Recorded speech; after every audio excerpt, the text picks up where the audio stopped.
मुझे 2 साल पहले थोड़े पुंसियां दाने निकल आए मेरे जिस्म पे। मैं बड़ा परेशान था, एंटीबायोटिक खाना शुरू की। वैसे मैं एंटीबायोटिक खाता नहीं हूँ, लेकिन तंग आ गया था तो मजबूर होकर खाना शुरू की, तो फायदा नहीं हो रहा।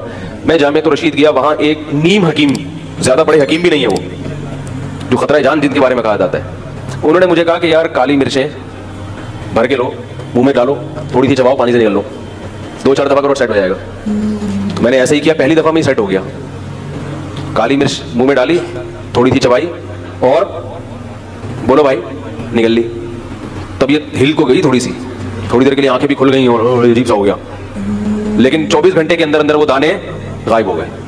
तो पहली दफा में ही असर होना शुरू हो गया। आप लोग ना करें, अल्लाह का वास्ता, हर चीज हर एक के लिए नहीं होती। फिर मैंने काली मिर्च के बारे में रिसर्च करना शुरू की, डॉक्टरों से भी। एक डॉक्टर है जो खुराक के बड़े माहिर हैं, मैंने कहा हकीम साहब ने बताया कि भाई ये दाने वाने फोड़े फुंसियां निकली, वो काली मिर्च को ऐसे पानी से फाँक लो। तो उन्होंने फिर बताया कि काली मिर्च में विटामिन सी बहुत ज्यादा होता है। फिर एक अच्छे हकीम से भी रब्ता करके उनसे पूछा कि काली मिर्च, उन्होंने बताया कि काली मिर्च की वगैरह वगैरह वगैरह। ये भी हमारी कोई हेल्थ का चैनल नहीं है। तो पता चला कि वाकई ये क्या करती है, जिस्म में जितनी भी फासिद चीजें हैं ये आपकी बाहर, जिस्म से बाहर निकाल दो। फिर उन्होंने बताया कि जितने भी ये जो अच्छे हकीम लोग होते हैं ना, ये किचन से बाहर नहीं जाने देते।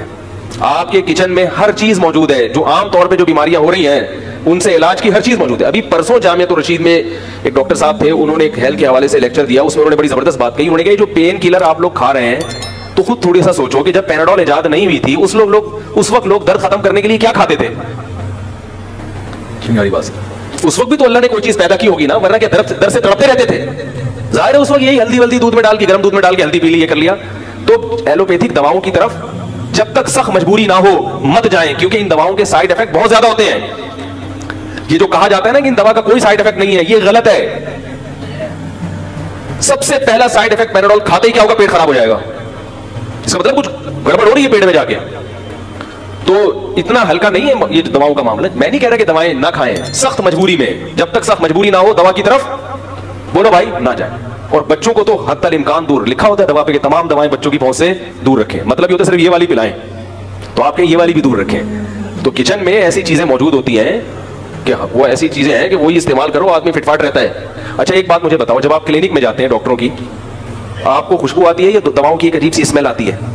स्मेल आती है। किसी हकीम के मतब में जाओ, खुशबू आती है कि नहीं आती?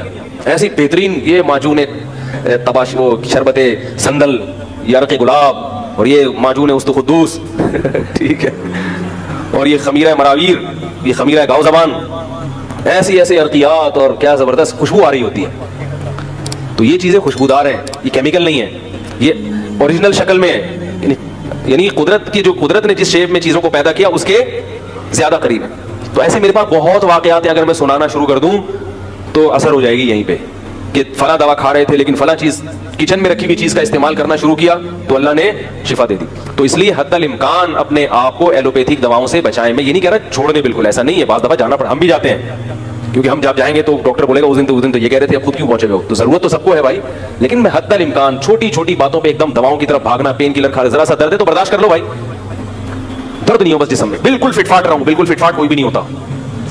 थोड़ा सा दर्द हुआ तो पैराडोल खा लो, नहीं खाओ, थोड़ा दर्द हो रहा है होने दो, कुछ नहीं होगा, मरोगे नहीं। ज्यादा तकलीफ बढ़ रही है फिर ठीक है, उसमें भी कोशिश करें कि कोई हल्दी मल्दी दूध में डाल के पी ले ताकि दर्द, फिर भी नहीं हो रहा तो फिर चलो वारेन खा लिया आपने।